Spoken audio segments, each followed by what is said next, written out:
వందనాలండి. ఈరోజు జూన్ 28. దేవుని రాజ్య వీరవనిత దెబోరా గురించి కొన్ని విషయాలు జ్ఞాపకం చేసుకుందాం. న్యాయాధిపతులు 4:4. ఆ కాలమున లప్పీదోతునకు భార్య అయిన దెబోరా అను ప్రవక్తి ఇజ్రాయేలులకు న్యాయాధిపతినిగా ఉండెను. భయము, రాజీపడుట, అణిచివేయబడుట ప్రబలుతున్న కాలంలో దేవుడు దెబోరాను లేపినప్పుడు ఆమె విశ్వాసంతో, జ్ఞానంతో, ధైర్యంతో స్పందించినందున ఆమె దేవుని రాజ్య వీరవనితగా లేఖనాల్లో గుర్తింపు పొందింది. ఇప్పుడు మనం చదువుకున్న వాక్య భాగంలో ఆమె ప్రవక్తినిగాను, న్యాయాధిపతినిగాను పరిచయం చేయబడింది. న్యాయము పొందుటకై జనులు ఆమె యొద్దకు వచ్చేవారు. ఎందరికో దారి చూపించుటకు, ధైర్యపరచుటకు, విడుదల దయచేయడానికి దేవుడు ఒక విధేయత సేవకుని ఎన్నుకుంటాడు అనే సత్యము దెబోరా జీవితం నుంచి నేర్చుకోవచ్చు. దెబోరా చాలా ప్రాముఖ్యమైన పాత్రలు పోషించింది. ఆమె ప్రవక్తిని అంటే దేవుని మాటల్లో దైవాధికారంతో మాట్లాడేది అని అర్థం.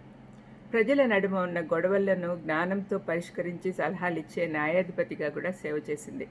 ఇంతేకాక ఆమెకు నాయకురాలుగా ఉండి బారాకును దేవుని ఆదేశానికి విధేయత చూపి విశ్వాసంతో ముందు అడుగేసేటట్టుగా ప్రోత్సహించింది. ఆమె వీరవనిత అని ఎలా చెప్పగలము అంటే, భయపడి దాక్కున్న తరంలాగా ఆమె లేదు కాబట్టి ఆమెను వీరవనితగా గుర్తించవచ్చు.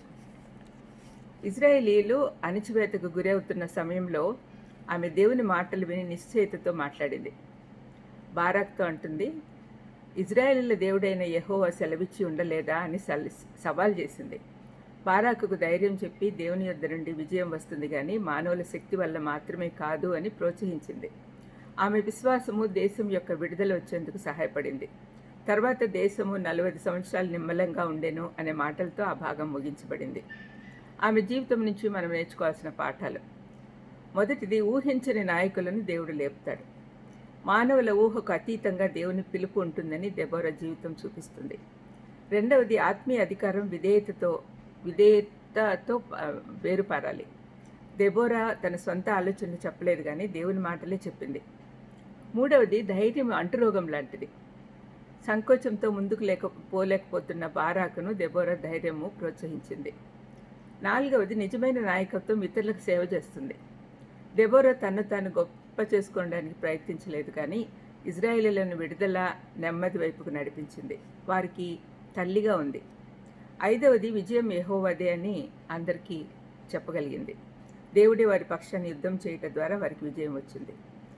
దేవుని రాజ్య వీరుడు తన స్థానము లేక లింగం వల్లనో లేక అందరిలో గుర్తింపు పొందుట వల్లనో కాదు కానీ విధేయత ద్వారానే